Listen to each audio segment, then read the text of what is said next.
Hello friends, welcome to Honey GS academy. So మనం ఈ environment అఫేర్స్లో 9 చాప్టర్స్ డైలీ 1 చాప్టర్ డిస్కస్ చేయబోతున్నాం. నిన్న చాప్టర్ నెంబర్ 1 అయిపోయింది, ఎకో సిస్టమ్ అని చెప్పేసి. ఈరోజు సెకండ్ది వెరీ ఫేమస్ బయోడైవర్సిటీ అని చెప్పేసి, తెలుగులో జీవ వైవిధ్యం అని చెప్పేసి పిలుస్తాం. సో జీవ వైవిధ్యం అని చెప్పేసి. సో ఒక డౌట్ ఏంటి అంటే, అభ్యర్థి యొక్క డౌటు, ఈ 9 చాప్టర్స్ ఈ ఏడబ్ల్యూఈ పొల్యూషన్ కంట్రోల్ బోర్డులో కూడా ఉన్నాయి, కోర్స్ తీసుకోవచ్చు అంటే తీసుకోవచ్చు, మీకు ఉపయోగం అనిపిస్తే ఇట్ట. There is no any special course for other exams, only group 2 కోసం మాత్రమే ఉంది. 9 చాప్టర్స్ మీకు కూడా ఉన్నాయి. 9 చాప్టర్స్లో ఉన్న ప్రతి అంశం మీకు యూస్ఫుల్ అవుతుంది. అయితే ఒక 3 చాప్టర్స్ మీ సిలబస్లో ఉన్నాయి, మన సిలబస్లో కవర్ చేయము. సో అటువంటప్పుడు నేను స్పెషల్ కోర్స్ని తీసుకురాలేను. అంటే ఈ అన్ని వీడియోస్ అందులోకి డంప్ చేసి special course for AWE pollution control board అని చెప్పేసి అందంగా ఒక పోస్ట్ క్రియేట్ చేసి పెట్టొచ్చు, బట్ నేను పెట్టను. ఎందుకంటే మీకున్న 3 చాప్టర్స్ అనేవి పర్యావరణ సంబంధిత అంశాలు కాదు, మీ టెక్నికల్ ఎగ్జామ్స్ అంశాలు కాబట్టి. సో మనం సంపూర్ణంగా న్యాయం చేయలేనప్పుడు ఏ కోర్స్ కూడా లాంచ్ చేయమండి. మీకు 9 చాప్టర్స్ అనేవి ఉన్నాయి కదా, సో ఆ కోర్సులో మీకు స్పెషల్ కోర్స్ కాకుండా ఇదే తీసుకోవచ్చు. ఇన్ఫ్యాక్ట్ ఇంట్రెస్ట్ ఉన్నట్లే తీసుకోవచ్చు. ఓకే అండి. సో ఒకసారి మీరు చూసుకోండి, ఇవే హెడ్డింగ్స్ ఉంటాయి. ఈ పాఠం మా కోర్సులో పూర్తయిపోయింది, ఇవే హెడ్డింగ్స్ నేను అంతకుముందు చెప్పిన, మళ్ళీ సిలబస్ని చూసి ఇక్కడ యాడ్ చేస్తలేను, అది చూసుకోండి. రైట్. సో ఫస్ట్ ఈ జీవ వైవిధ్యము అనేది ఈ పదాన్ని చెప్పిన వ్యక్తి ఎవరు అని చెప్పేసి చదువుకోవాలి. వాటర్ రోసిన్ అని చెప్పేసి పిలుస్తాం. ఎక్కువ పాపులర్ చేసిన వ్యక్తి మీకు ఎడ్వర్డ్ టెల్లర్ అండి. సో టెల్లింగ్ అని చెప్పేసి చెప్పడం వల్ల అతన్ని ఫాదర్ ఆఫ్ ది బయోడైవర్సిటీగా పిలుస్తాం. నాట్ వాటర్ రోసెన్, ఎవరు అంటే ఎడ్వర్డ్ టెల్లర్ అని చెప్పేసి గుర్తుపెట్టుకోండి. సో ఫస్ట్ ఈ జీవ వైవిధ్యం అనేది మన ఎగ్జామ్ కోసము ఒక 12 నుంచి 13 టాపిక్స్ వస్తాయండి. అందులో ఫస్ట్ది బేసిక్స్ అని చెప్పేసి మీ పొల్యూషన్ కంట్రోల్ బోర్డ్లో ఇవి వరుసగా ఉన్నాయండి. మీ సిలబస్ చూసి ఇప్పుడు యాడ్ చేయలేదు. ఈ కోర్సులో మీకు ఇన్ఫ్యాక్ట్ 2025లోనే ఈ కోర్స్ అయిపోయింది, ఈ టాపిక్ అయిపోయింది మనకి. సో అప్పుడే ఇవి సేమ్ ఇదే ఆర్డర్లో మనం రాసుకున్నాము, సేమ్ సిలబస్ మీకు ఇవ్వడం జరిగింది. ముందు కోర్సులో డిస్కస్ చేసినాకనే ఆ సిలబస్ వచ్చింది, సిలబస్ చూసి ఇప్పుడు వీటిని యాడ్ చేయలేదు. Okay right. ఫస్ట్ కంపోనెంట్స్ అని చెప్పేసి ఉంటాయండి. అంటే ఏ భాగాలు ఉంటాయని చెప్పేసి చూస్తే, స్పీసెస్ రిచ్నెస్, జాతుల సమృద్ధి అని చెప్పేసి, స్పీసెస్ ఈవ్నెస్, జాతుల సమానత్వం అని చెప్పేసి, రెండింటిని మనం ఈ కంపోనెంట్స్ కింద డిస్కస్ చేస్తాం. ఏం లేదు, సింపుల్ చెప్పాలి అంటే, richness means number of the species, evenness means ఆ నెంబర్ ఆఫ్ స్పీసెస్ మధ్య ఈక్వాలిటీ ఉండాలి, అన్ని జాతులు సమానంగా ఉండాలి, కనీసం దగ్గరే ఉండాలి. ఇవి 4, అవి 5, అవి 6 ఇట్లా ఉండాలి. అంతేగాని ఒకటి 15 ఉండి ఇంకోటి ఒకటే ఉండొద్దు. ఓకేనా? రైట్.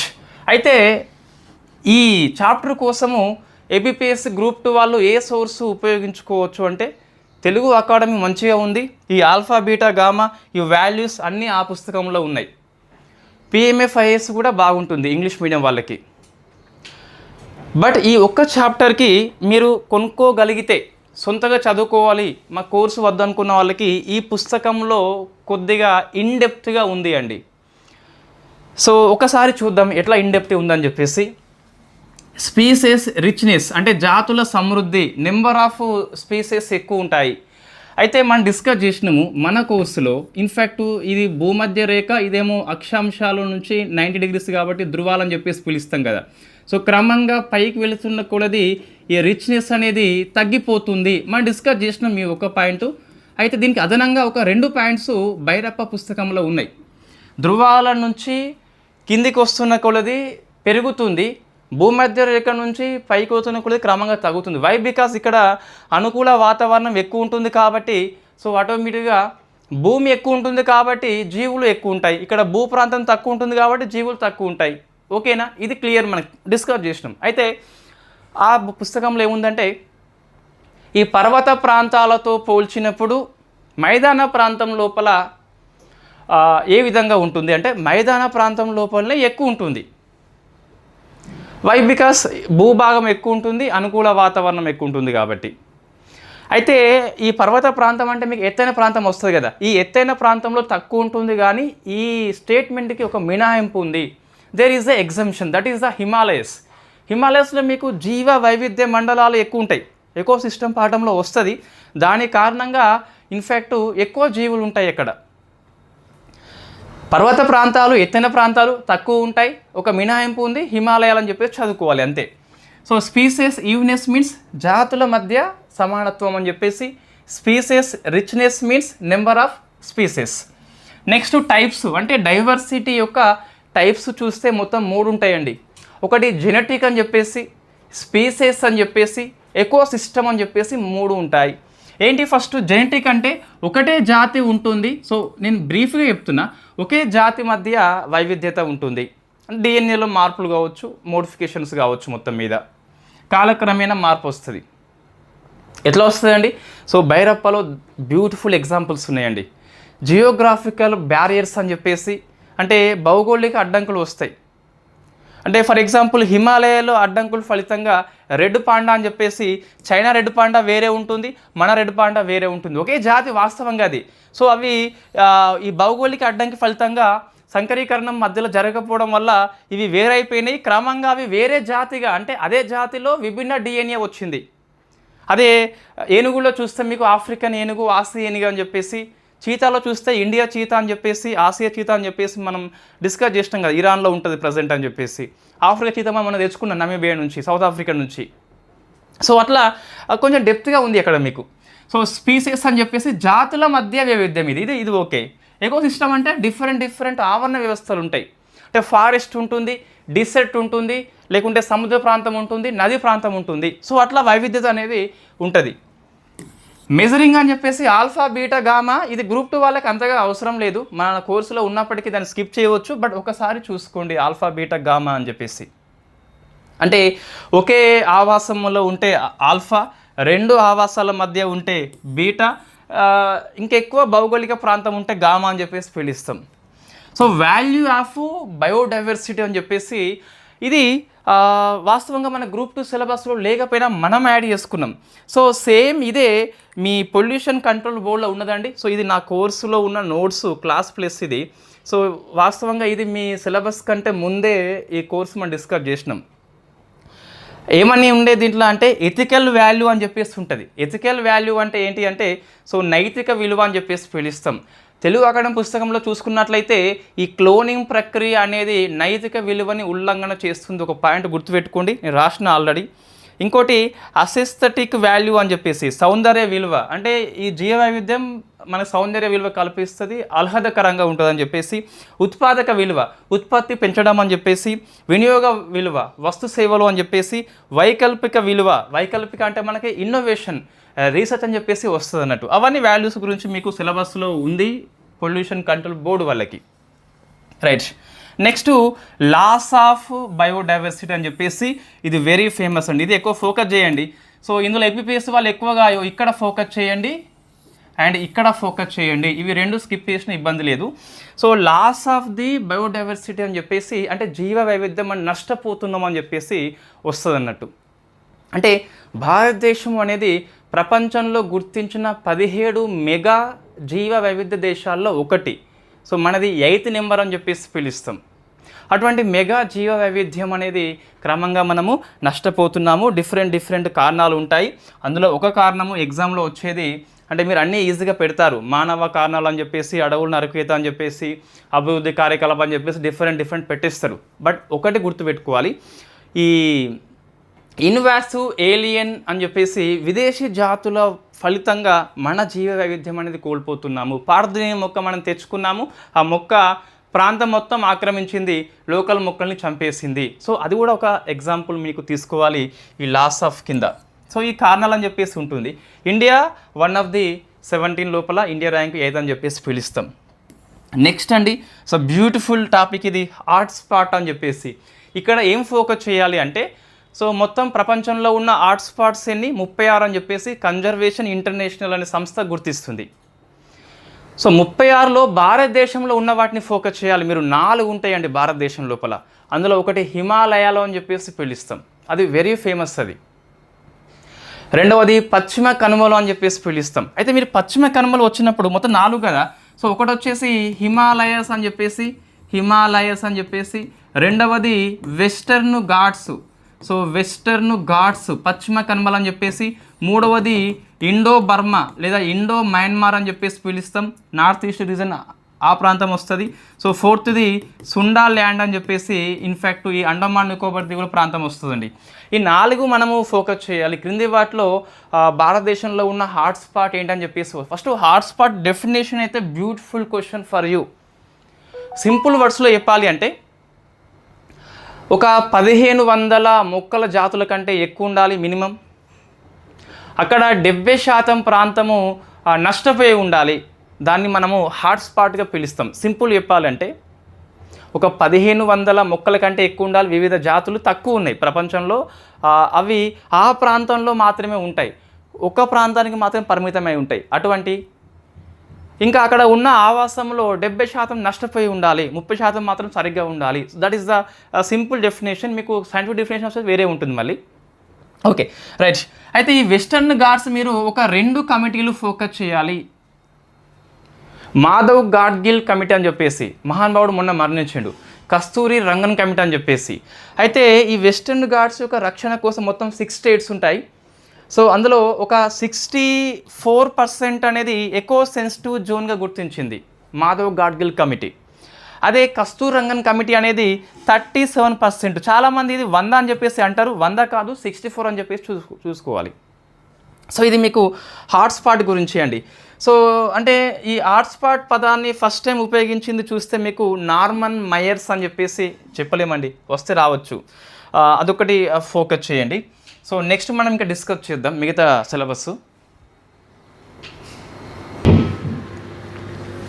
సో నెక్స్ట్ ఈ జీవ వైవిధ్యం అనేది లాస్ అవుతుంది, కారణాలు ఏంటి? అందులో ఒకటి ఎక్కువ ఇన్వాసివ్ ఏలియన్ స్పీసీస్ గుర్తుపెట్టుకోవాలి. హాట్స్పాట్ అని చెప్పేసి 4 ఉంటాయి. ఇప్పుడు రక్షణ కోసము భారతదేశంలో ఉండే డిస్కస్ చేయాలి, తర్వాత అంతర్జాతీయంగా ఉండే డిస్కస్ చేయాలి. సో మొత్తం మీద 9 రకాలు ఉన్నాయండి భారతదేశం లోపల. సో ఇన్డెప్త్గా చదవండి ఏపీపీఎస్సీ గ్రూప్ 2 వాళ్ళు కంపల్సరీ. ఈ 9 పొల్యూషన్ కంట్రోల్ బోర్డు వాళ్ళకు కూడా ఉన్నాయి. రైట్. అంటే మొన్న జరిగిన గ్రూప్ 2లో పేపర్ కొంచెం ఈజీగా వచ్చింది, మళ్ళీ అట్లా రాదండి. So national park, wild life sanctuary అని చెప్పేసి, రిజర్వ్ ఫారెస్ట్, ప్రొటెక్టెడ్ ఫారెస్ట్ అని చెప్పేసి, బయోస్పియర్ రిజర్వ్ అని చెప్పేసి, conservation reserve and community reserve అని చెప్పేసి, బయోడైవర్సిటీ హెరిటేజ్ సైట్స్ అని చెప్పేసి, ఎకో సెన్సిటివ్ జోన్స్ అని చెప్పేసి, జియాలజికల్ హెరిటేజ్ సైట్స్ అని చెప్పేసి, biological diversity act 2002 2023 amendment 1 April 24 నుంచి అమల్లోకి వచ్చింది. అందులో ఉన్న అంశాలు మనం డిస్కస్ చేయాలి. Up to date content compulsory science and technology, environment, polity, ఎకనామీలో చేసుకోవాలి. క్వశ్చన్స్ గ్రూప్ 2లో మెయిన్స్లో వస్తున్నాయి. ఎవరైనా కింద కామెంట్ చేస్తారు కరెంట్ అఫైర్స్ క్వశ్చన్ ఒకటి కూడా రాలేట ఏపీపీఎస్ గ్రూప్ 2 మెయిన్స్ లోపల. ఎందుకు రాదండి? T+0 సెటిల్మెంట్ వ్యవస్థ అనేది it is the economic question. It is not part of your syllabus. ఇది క్యాపిటల్ మార్కెట్లో సెబీ కిందికి వస్తుంది. మీ సిలబస్లో క్యాపిటల్ మార్కెట్, షేర్ మార్కెట్ ఉందా అండి? స్టాక్ మార్కెట్ అనేది లేదు. మరి ఇది వచ్చింది ఆ క్వశ్చన్ ఇది. సో కరెంట్ అఫైర్స్లో ఎకనామీ అనేది కొద్దిగా, ఇంకా ఆ మాటకు వస్తే 2026లో ఎకనామీలో వచ్చిన మార్పులు ఏ ఇయర్లో రాలేదా అంటే బిగ్ ఎస్. ఎందుకు అంటే జీడిపి బేస్ ఇయర్ మారింది, ఇన్ఫ్లేషన్ బేస్ ఇయర్ మారింది, మీకు ఈ పీపీఐ ఇండెక్స్ కొత్తగా వచ్చింది, డబ్ల్యూపీఐ మారింది, సిపిఐ మారింది, సర్వీస్ ఇండెక్స్ అని చెప్పేసి కొత్తగా వచ్చింది, జిఎస్టీ 2.0 వచ్చింది, రీఫార్మ్స్, ఎఫ్డిఐలో కొత్త సంస్కరణలు వచ్చినాయి. సో అంత అప్డేట్ వచ్చినప్పుడు ఎగ్జామ్లో రాదా అండి? కంపల్సరీ వస్తుంది. సరే ఇప్పుడు చూస్తే మీకు నేషనల్ పార్క్ అని చెప్పేసి ఇక్కడ ఏం చదవాలి? సో చాలా పుస్తకాల్లో జాతీయ పార్కులు, రాష్ట్రాలు అని చెప్పేసి ఉండవచ్చు, కానీ జాతీయ పార్కులు రీసెంట్గా చదవాలి. 106, 107, 105 అని చెప్పేసి రీసెంట్గా చదవండి. ఏదైనా వార్తల్లో ఉన్న జాతీయ పార్కు చదవండి. అట్లా మీరు ఫోకస్ చేస్తారు. ప్రశ్న వస్తుంది, జాతీయ పార్క్ని ఎవరు గుర్తిస్తారు అంటే స్టేట్ గవర్నమెంట్ గుర్తించవచ్చు, లేకుంటే సెంట్రల్ గవర్నమెంట్ గుర్తించవచ్చు. సో ఇక్కడ ఏ చట్టం ప్రకారం అని చెప్పేసి వస్తుంది? వైల్డ్ లైఫ్ ప్రొటెక్షన్ యాక్ట్ అని చెప్పేసి గుర్తుపెట్టుకోండి. అయితే నేషనల్ పార్క్ లోపల ఏ యాక్టివిటీస్ అనేవి మనము అనుమతిస్తామని చెప్పేసి ప్రశ్న వస్తుందండి. పీపుల్ రైట్స్ చూస్తే there is no any rights for people అని చెప్పేసి పిలుస్తాం. There is no any rights for people అని చెప్పేసి పిలుస్తాం. సో గ్రేజింగ్ అంటే ఈ పశువుల మేత కూడా అనుమతి ఉంటుందంటే నేషనల్ పార్క్ విషయంలో అనుమతి ఉండదండి. బౌండరీస్ అనేది clearly mentioned by state government. బౌండరీలో మార్పు చేయాలంటే మళ్ళీ national wildlife board of ఇండియాకి మనం దరఖాస్తు చేసుకోవాలి. వాళ్ళ రికమెండేషన్స్ ఉంటేనే మనం మార్పులు చేయవచ్చు. ఒకసారి జాతీయ పార్క్ గుర్తిస్తే దాన్ని కింది స్థాయికి WLSకి మనం ఎల్లప్పుడూ మార్చలేమని చెప్పేసి గుర్తుపెట్టుకోండి. WLS అనేది ప్రమోట్ చేయవచ్చు నేషనల్ పార్క్, కానీ నేషనల్ పార్క్ని WSLగా మనం చేయలేము. నెక్స్ట్ చూస్తే వైల్డ్ లైఫ్ శాంక్చురీ అని చెప్పేసి, అంటే ఇక్కడ ఏ పర్మిట్ ఉన్నాయి, ఏవి ప్రొహిబిషన్ ఉన్నాయని చెప్పేసి ఫోకస్ చేయండి. సో వైల్డ్ లైఫ్ శాంక్చురీ అని చెప్పేసి మళ్ళీ ఇక్కడ వార్తల్లో ఉన్న ఈ రాష్ట్రాలు చదువుకోవాలి. మన కరెంట్ అఫైర్స్ నోట్స్లో ఉంటాయి, ఏవైతే వార్తల్లో ఉంటాయో ఏవి ఫేమసో ఎవరు గుర్తిస్తారని చెప్పేసి చూస్తే సేమ్ స్టేట్ గవర్నమెంట్ లేకుంటే central government through the wild life protection act అని చెప్పేసి దాని ద్వారా గుర్తిస్తారు. ఓకే, అయితే సరాండా అని చెప్పేసి గ్రీన్ పెన్ ఉంది కదా. సరాండా అంటే ఏంటి అంటే మీకు జార్ఖండ్ లోపల ఉన్నటువంటి వైల్డ్ లైఫ్ శాంక్చురీ సుప్రీంకోర్టు గుర్తించిందండి. సుప్రీంకోర్టు కూడా గుర్తించవచ్చు అంటే yes, that is the best example మీకు. సో వైల్డ్ లైఫ్ శాంక్చురీలో కూడా వైల్డ్ లైఫ్ ఆఫీసర్ అని చెప్పేసి పిలుస్తాం. స్టేట్ గవర్నమెంట్ అపాయింట్మెంట్ చేస్తుంది. సో ఇక్కడ కొన్ని అనుమతులు ఇవ్వచ్చు, కొన్ని ఏవి అనుమతిస్తే మాత్రము అవి మాత్రం చేయవచ్చు అండి. అంటే పశువుల మేతకి అనుమతి ఉంటుంది, బట్ వాళ్ళు చీఫ్ వైల్డ్ లైఫ్ వార్డెన్ కనుక అనుమతిస్తేనే వాళ్ళకైతే ఉంటుంది. రైట్, అంటే మళ్ళీ ఇంకోటి ఈ వైల్డ్ లైఫ్ శాంక్చురీ లోపల గిరిజనులు జీవించవచ్చు. Live inside, it is the correct statement. శాశ్వతంగా స్థిర నివాసం ఏర్పాటు చేసుకోరాదని చెప్పేసి కూడా చదువుకోవాలి. సెటిల్మెంట్ అనేది లేదు, లివింగ్ అనేది మాత్రం ఉంది. అట్లా కొన్ని లాజిక్ పాయింట్స్ మనకి ఉంటాయి. Next reserve forest and protected forest అని చెప్పేసి రెండు రకాలు ఉంటాయి. రిజర్వ్ ఫారెస్ట్ అనేది మీకు WLSగా ప్రమోట్ చేయవచ్చు. ఇవి రెండు కూడా ఇండియన్ ఫారెస్ట్ యాక్ట్ 1927 ప్రకారము స్టేట్ గవర్నమెంట్ నోటిఫై చేస్తుంది. సో ఎందులో ఏం అనుమతిస్తారని చెప్పేసి ఒకసారి చూసుకోండి. నెక్స్ట్ బయోస్పియర్ రిజర్వ్ అని చెప్పేసి పిలుస్తాం. దీంట్లో యునెస్కో అనేది మ్యాన్ అండ్ బయోస్పియర్ ప్రోగ్రామ్ అని చెప్పేసి కండక్ట్ చేస్తుంది. మొత్తం మన దగ్గర 18 ఉన్నాయండి. సో 18 ఉన్నాయి. అందులో ఈ రాజాజీ అనేది ప్రైవేట్ రంగం లోపల, ఇప్పుడు సరాండా అనేది సుప్రీంకోర్టు గుర్తించింది. సో రాజాజీ ఉత్తరాఖండ్ కదా, సో ప్రైవేట్ రంగం లోపల ఫస్ట్ది బయోస్పియర్ రిజర్వ్ అని చెప్పేసి పిలుస్తాం. ఎకో సిస్టంలో ఉన్నాయి కదా 6 లెవెల్స్, అందులో ఉండే బయోస్పియర్ వేరు, బయోస్పియర్ రిజర్వ్ వేరు. బయోస్పియర్ రిజర్వ్ అంటే నేషనల్ పార్కే ఉండవచ్చు, లేదా WLS ఉండవచ్చు, రెండు కలిపి కూడా ఉండొచ్చు. ఒకదాన్ని బయోస్పియర్, ఒక జాతీయ పార్కుని, ఇట్లా వస్తాయి క్వశ్చన్స్. ఏం చేస్తారు, ఒక జాతీయ పార్కుని బయోస్పియర్ రిజర్వ్ గుర్తిస్తే, బయోస్పియర్ రిజర్వ్ గుర్తిస్తే ఆ జాతీయ పార్కు హోదా అనేది పోతుందని చెప్పేసి ఉంటుంది. It is a wrong statement. ఒకవేళ జాతీయ పార్క్ వైల్డ్ లైఫ్ శాంక్చురీని కనుక బయోస్పియర్ రిజర్వ్ గుర్తిస్తే అంత ముందున్న స్టేటస్ అనేది పోదని చెప్పేసి గుర్తుపెట్టుకోండి. ఓకేనా. సో రాజాజీ ఏంటంటే మనకి ప్రైవేట్ రంగంలో ఫస్ట్ అని చెప్పేసి పిలుస్తాం. అయితే ఈ 18 లోపల మ్యాన్ అండ్ బయోస్పియర్ ప్రోగ్రామ్ కింద ఎన్ని గుర్తించారు అంటే 13 అండి. 13. మొన్న మన రీసెంట్ హిమాచల్ ప్రదేశ్ లోపల మనకి కోల్డ్ డిసెట్ అని చెప్పేసి గుర్తించారు. That is the current affairs. ప్రశ్న రాదా అండి, ఇది మీ సిలబస్లో ఉన్నది. కరెంట్ అఫైర్స్ లోపల 13వది cold desert from Himachal Pradesh. It is the 13th అని చెప్పేసి మనం డిస్కస్ చేసినాం. ఇది ఉన్నప్పుడు, దీనికి అప్డేట్ అయినప్పుడు ఇది రావద్దా? కరెంట్ అఫైర్స్ కూడా వస్తుంది. కొంతమంది మన మీద అబండాలు వేయాలని చెప్పేసి కరెంట్ అఫైర్స్ రాయరాదు అని చెప్పేసి అంటున్నారు. కరెంట్ అఫైర్స్ ఎందుకు రాదంటే కంపల్సరీ వస్తుంది. So conservation and community reserve అని చెప్పేసి రెండు రకాలని స్టేట్ గవర్నమెంట్ నోటిఫై చేస్తుంది through the wild life protection act అని చెప్పేసి పిలుస్తాం. There is a small difference. ఏంటి అంటే ఈ కన్జర్వేషన్ కమ్యూనిటీని మీకు రిజర్వ్ని గవర్నమెంట్ యొక్క ఓన్ ల్యాండ్ని నోటిఫై చేస్తుంది. కమ్యూనిటీ దగ్గరనేమో ప్రైవేట్ ల్యాండ్ నోటిఫై చేస్తుంది. ఈ కన్జర్వేషన్ దాంట్లో ఏవి ఉంటాయంటే అనుమతి అన్నీ ప్రొహిబిటెడ్ అంటిల్ ఏదైతే అనుమతిస్తామో అది మాత్రం ఉంటుంది. అన్నీ ప్రొహిబిటే. ఒకవేళ ఏది ఇస్తే అది. ఇక్కడ కమ్యూనిటీలో కూడా ఏది ఇస్తే అదే ఉంటుంది. సో బట్ రెండు కూడా లోకల్ కమ్యూనిటీని కన్సల్ట్ అయ్యి మాత్రమే ప్రకటిస్తుంది state government, not union government. Next so biodiversity heritage sites అని చెప్పేసి మనకు ఈ అంటే హిస్టారికల్గా ఏవైతే ఇంపార్టెన్స్ ఉన్నాయో వాటిని ఇందులో యునెస్కో కూడా మనకు కొన్ని గుర్తుపెట్టుకోవాలండి. వరల్డ్ హెరిటేజ్ సైట్స్గా గుర్తిస్తుంది. ఇంతవరకు ఒక 7+1 గుర్తించింది. అంటే మనకి ఈ మన జీవ వైవిధ్యం పాఠం లోపల యునెస్కో గుర్తించిన 7+1 అని చెప్పేసి ఒకటి మిశ్రమ కేటగిరీలో, ఇంకొక 7 న్యాచురల్ కేటగిరీ లోపల ఉంటాయి. ఇందులో అమీన్పూర్ సరస్సు అని చెప్పేసి వెరీ ఫేమస్. అమీన్పూర్ సరస్సు ఏంటి మనకంటే ఇన్ఫ్యాక్ట్ దాన్ని ఏమంటాం, సంగారెడ్డి లోపల ఉంటుంది. పట్టణ ప్రాంతంలో గుర్తించిన బయో డైవర్సిటీ హెరిటేజ్ సైట్ అని చెప్పేసి పిలుస్తాం. అమీన్పూర్ ఫ్రమ్ తెలంగాణ, సంగారెడ్డి డిస్టిక్ లోపల ఉంటుంది. పట్టణ ప్రాంతంలో గుర్తించారు అది. That is a very famous question. మరి ఎలా గుర్తిస్తారంటే బయోడైవర్సిటీ యాక్ట్ 2002 ప్రకారము స్టేట్ గవర్నమెంట్ గుర్తిస్తుంది. Okay, next echo sensitive zone అని చెప్పేసి పర్యావరణ ప్రాంతం యొక్క రక్షణ కోసం అని చెప్పేసి ఇది పనిచేస్తుంది. ఒక ప్రాంతాన్ని ESZగా ఎవరు గుర్తిస్తారంటే మినిస్ట్రీ ఆఫ్ ఎన్విరాన్మెంట్ ఫారెస్ట్ వాళ్ళు గుర్తిస్తారు through the environment protection act 1986 అని చెప్పేసి ఉంటుంది. చట్టం అన్నీ గుర్తుపెట్టుకోవాలి. ఏముందని టేబుల్ రాసుకోవచ్చు. ఇది ఏ చట్టం ప్రకారము ఎవరు గుర్తిస్తారు, అలో ఏంటి, ప్రొహిబిట్ ఏంటి, రెగ్యులేట్ ఏంటి. సో అట్లా నేను నోట్స్ అనేది మీకు యాక్టివ్ రీకాల్ షీట్స్ కింద ఇస్తాం మనం. Okay, next geological heritage sites అని చెప్పేసి ఇంకోటి ఇవి ESZలు ఇటీవల ఏవైతే గుర్తించారో అవి మనం కంపల్సరీ గుర్తుపెట్టుకోవాలి.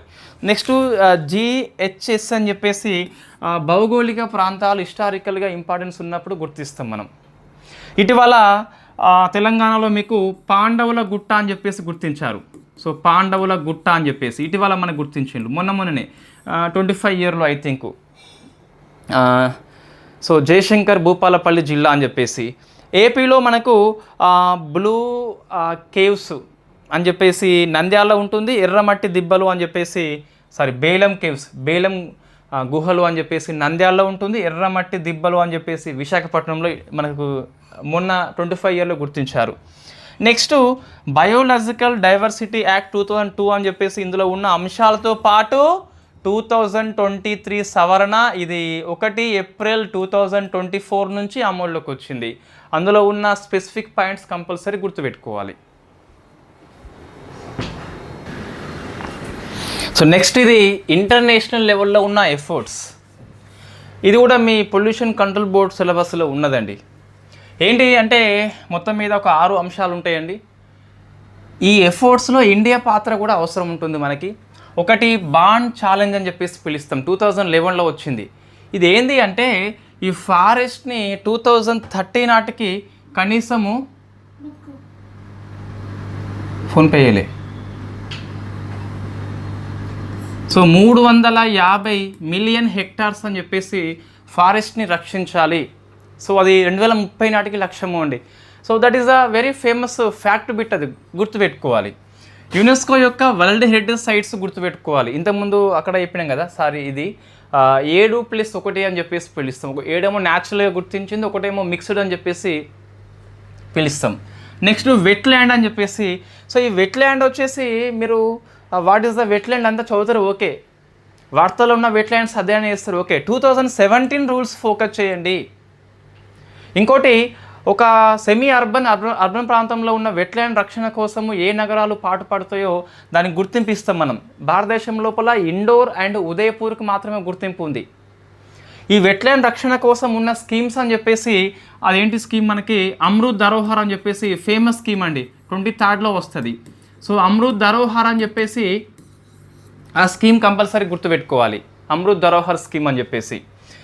రామ్సార్ సైడ్ 1971లో రామ్సార్ నగరం లోపల ఒప్పందం చేసుకున్న 1975లో అమల్లోకి వస్తే 82లో ఇండియా సంతకం చేస్తుంది. రామ్సార్ సైట్ యొక్క ఇండియా లోపల 101 అని చెప్పేసి మొన్న కొత్తగా వచ్చింది. అరుణాచల్ ప్రదేశ్ లోపల ఇప్పటికీ మనకు తెలంగాణలో చూస్తే లేవు, నాగాలాండ్ చూస్తే లేవు, అండ్ మేఘాలయ చూస్తే లేవు. 3 రాష్ట్రాల్లో మాత్రం లేవు. మీ 25 స్టేట్స్లో ఉన్నాయి. జమ్మూ కాశ్మీర్, లడఖ్ అని చెప్పేసి యూట్యూబ్లో కూడా మీకు కనిపిస్తున్నాయి. ఓకేనా? సో రైట్, నెక్స్ట్ తర్వాత ఇంకా మీకు మ్యాంగ్రోవ్ ఫారెస్ట్ అని చెప్పేసి మిస్ అయిందండి. ఇక్కడ ఇంకోటి ఉంటుంది మీకు సో వెట్లాండ్ దగ్గర రాయాలి వాస్తవంగా. సో మ్యాంగ్రోవ్ ఫారెస్ట్ అని చెప్పేసి, మడ అడవులు అని చెప్పేసి, దీనికోసము మిస్టీ స్కీమ్ మనం అమలు చేస్తున్నాం, మిస్టీ స్కీమ్ అని చెప్పేసి. సో మ్యాంగ్రోవ్ ఫారెస్ట్లో ఇంకా ఏం గుర్తుపెట్టుకోవాలి అంటే, ఇండియన్ స్టేట్ ఫారెస్ట్ రిపోర్టు 2023 ప్రకారము వైశాల్యం గుర్తుపెట్టుకోవాలి. మొత్తం భూభాగం వైశాల్యంలో ఈ మడ అడవుల శాతం ఎంత అని చెప్పేసి గుర్తుపెట్టుకోవాలి. 4991 సంథింగ్ ఉంటుంది, 0.15% అని చెప్పేసి. వెస్ట్ బెంగాల్లో ఎక్కువ అని చెప్పేసి ఉంటుంది. ఏపీ ప్లేస్ గుర్తుపెట్టుకో, తెలంగాణలో అయితే ఉండవు. సరే, ఈ మ్యాంగ్రోవ్ ఫారెస్ట్ అనేది ఎక్కువగా మీకు ఎక్కడ పెరుగుతుందని చెప్పేసి ప్రశ్న వస్తుంది. అంటే ఇవి ఉప్పుని తట్టుకుంటాయి. ఉప్పుని అనేది ఫిల్టర్ చేయాలి కాబట్టి ఎక్కువగా ట్రాపికల్, సబ్ ట్రాపికల్ అని చెప్పేసి ఉష్ణమండల, ఉప ఉష్ణమండల ప్రాంతంలో మాత్రమే పెరుగుతాయి. సో అట్లా కొన్నిసార్లు ప్రశ్న వస్తుంది. మ్యాంగ్రోవ్ ఫారెస్ట్ నేల కోతని అరికడతాయని చెప్పేసి ఉపయోగాలు గుర్తుపెట్టుకోవాలి కంపల్సరీ. నేను అన్ని ఫేమస్ పాయింట్స్ అండి. యుఎన్ క్లాస్ అని చెప్పేసి వెరీ ఫేమస్ అగ్రిమెంట్, బీబీఎన్జే అని చెప్పేసి మొన్న 17 జనవరి 2026 అమల్లోకి వస్తుంది. అంటే మీకు హై సీస్ అని చెప్పేసి ఉంటాయి కదా. సో హై సీస్ అంటే మీకు ఏ దేశం కిందికి రాని సముద్ర ప్రాంతం అండి. 200 నాటికల్ మైల్స్ వరకు ఉన్నదాన్ని మనము ఎక్స్క్లూజివ్ ఎకనామిక్ జోన్కి పిలుస్తాం. ఇవి దాటినాక ఉన్న ప్రాంతాన్ని మనం హై సీస్ అని చెప్పేసి పిలుస్తాం. United Nations convention laws on seas అని చెప్పేసి పిలుస్తాం. ఇంతవరకు ప్రపంచంలో చట్టం ఏది లేదు, తొలిసారి చట్టం చేసినాం కాబట్టి. సో 17 జనవరి 26 ఆ డేట్ని గుర్తుపెట్టుకోండి. ఆ ఒప్పందం లోపల ఏముందని చెప్పేసి ఇండియా ఎప్పుడు సంతకం, అవన్నీ కంపల్సరీ మైండ్లో పెట్టుకోవాలి. బ్లూ ఫ్లాగ్ అంటే శుభ్రమైన బీచ్లకు ఇస్తాం. ఏపీలో రిషికొండ బీచ్ అని చెప్పేసి ఇండియాలో ఫస్ట్ ఏంటిది ఫేమస్, అవన్నీ గుర్తుపెట్టుకోవాలి. నెక్స్ట్ కన్వెన్షన్ ఆన్ బయోడైవర్సిటీ అని చెప్పేసి 1992లో వాస్తవంగా ఈ రియో ఎర్త్ సమ్మిట్ లోపల ఇది ఒప్పందం చేసుకుంటే 93లో అమల్లోకి వస్తుంది. 93లో మనకి అమల్లో వస్తుంది. మొత్తం ఇప్పటికి 196 కంట్రీస్ ఆమోదించినాయి. 195 ప్లస్ యూరోపియన్ యూనియన్ అని చెప్పేసి పిలుస్తాం. అవి conference of parties every 2 years conduct చేస్తుంది. అందులో ఫేమస్ ప్రోటోకాల్స్ మొత్తం 5 ఉంటాయండి. ఒకటి కార్టిజైనా ప్రోటోకాల్ అని చెప్పేసి పిలుస్తాం. అది ఎప్పుడు ఎందుకోసం అని చెప్పేసి చదువుకోవాలి. నగోయా ప్రోటోకాల్ అని చెప్పేసి పిలుస్తాం. అది ఐచి లక్ష్యాలు అని చెప్పేసి ఒక 20 ఉంటాయి. అవి ఎవడు సాధించలేదు మనకి. తర్వాత COP 15 ఈ కున్మింగ్ మాంట్రియల్ అని చెప్పేసి 22nd వెరీ ఫేమస్ సమ్మిట్. ఒక 4 గ్లోబల్ గోల్స్, 23 టార్గెట్స్ ఉంటాయి. ఇండియా వాటిని ఏమైనా ఆమోదించిందని చెప్పేసి అట్లా ఫోకస్ చేయాలి. COP 17 26 ఇయర్లో ఆర్మేనియాలోని ఎరెవన్ ప్రాంతం హోస్ట్ చేస్తుంది ఇదే ఇయర్ లోపల. సో COP 17 అని చెప్పేసి ఆ సమ్మిట్ యొక్క అవుట్కమ్స్ చదువుకోవాలి. అప్పటికల్లా మీ గ్రూప్ 2 మెయిన్స్ ఎగ్జామ్ ఏమి అయిపోదు. సో అది అండి. అంటే మనము నేను ఈ క్లాస్ చేసినాక ఒకరి సలహా ఏంటి అంటే, సార్ మేము కోర్సు అనేది మాకు మంచి ఐడియా ఉంది, మాకు కోర్సు అవసరం లేదు, దాన్ని ఇంకొంచెము ఎక్కువ చెప్పండి, అంటే వేటిని అధ్యయనం చేయాలి బ్రీఫ్గా చెప్పు అని చెప్పేసి ఒకరు మనకి చెప్పారు. సో వాళ్ళ సలహా తీసుకొని చాప్టర్ 1తో కంపేర్ చేస్తే చాప్టర్ 2 అనేది వివరంగా చెప్పినాం మనం. చాప్టర్ 1 మళ్ళొకసారి క్లాస్ చేద్దాం, ఎకో సిస్టమ్ లోపల ఇంకా డెప్త్గా ఎట్లా చదవాలని చెప్పేసి. ఓకేనా? సో ఇది కోర్సు ప్రమోషన్ కోసం చేసే వీడియోస్ కాదు, కోచింగ్ మాఫియా అసలే కాదు. ఆ ఫీజు అనేది చాలా తక్కువ ఉంది మనది. ఇంకా మీకు 50% ఆఫర్ అనేది ఆగస్టు 12 నుంచి 17 వరకు అందుబాటులో ఉంటుంది. మీకు వ్యాలిడిటీ వచ్చేసి 1 year వ్యాలిడిటీ, లేదా మీ group 2 exam which is ever later, అంటే ఏది తర్వాత వస్తే అది. ఇప్పుడు గ్రూప్ 2 ఎగ్జామ్ ముందు అయిపోయినప్పటికీ 1 year వ్యాలిడిటీ అప్లికేబుల్ అవుతుంది. గ్రూప్ 2 ఎగ్జామ్ 1 year లోపు రాకుంటే ఆఫర్ ఎక్స్టెండ్ అవుతుంది మీకు కోర్స్ వ్యాలిడిటీ. ఇప్పుడు అందరికీ నేను 2026 December 31 వరకు ఇచ్చిన. సో మళ్ళీ దీన్ని 27 దాకా పొడిగిస్తాం మనం. అప్పటికల్లా తెలంగాణలో గ్రూప్ 2 ఎగ్జామ్ హైలీ ఇంపాసిబుల్ కాబట్టి పొడిగిస్తాం. అట్లా ఏది లాస్ట్కి వస్తే అది. మీ గ్రూప్ 2 ఎగ్జామ్ లాస్ట్కి ఉంటుందా గ్రూప్ 2 వ్యాలిడిటీ, 1 year వ్యాలిడిటీ లాస్ట్కి ఉంటే 1 year వ్యాలిడిటీ అని చెప్పేసి. సో ఇన్ఫ్యాక్ట్ మీకు చాలా యూస్ఫుల్ అవుతుందండి. ఇంట్రెస్ట్ ఉంటే తీసుకోండి, there is no any force. ఒక లాస్ట్కి నేను 28 minutes మాట్లాడిన, ఒక 2 minutes కోర్స్ గురించి చెప్తే తప్పేంటండి. ఓకేనా? సో అది మీకు 50% ఆఫర్ అయితే 5 days అందుబాటులో ఉంటుంది. మళ్ళీ ఎప్పుడు ఇంకా ఆఫర్ అనేది పొడిగించబడదు. అండ్ మేబీ కోర్సు ప్రైస్ కూడా ఈ హైక్ చేయవచ్చు. వై? బికాస్ లాస్ట్ ఇయర్ నుంచి ఇప్పటికి ఇన్ఫ్లేషన్ పెరిగిపోయింది. ద్రవ్యోల్బణం పెరిగినప్పుడు ధరల్లో మార్పు అనేది వస్తుంది. ఓకేనా? సో ఎంత పెంచినా మనం 50-60 కంటే ఎక్కువ పెంచమండి. ఇది పెద్ద లక్షలు తీసుకునేది ఏం కాదు. మీ యొక్క ప్రిపరేషన్ని ఈజీ చేస్తున్నాం. రైతు పొలం పండిస్తాడు అంటే బస్తాలు అమ్ముకుంటే డబ్బులు వస్తాయి. రైతు పొలం పండించేది డబ్బుల కోసమేనా? కాదు కదా. ఇది కూడా same. Thank you very much.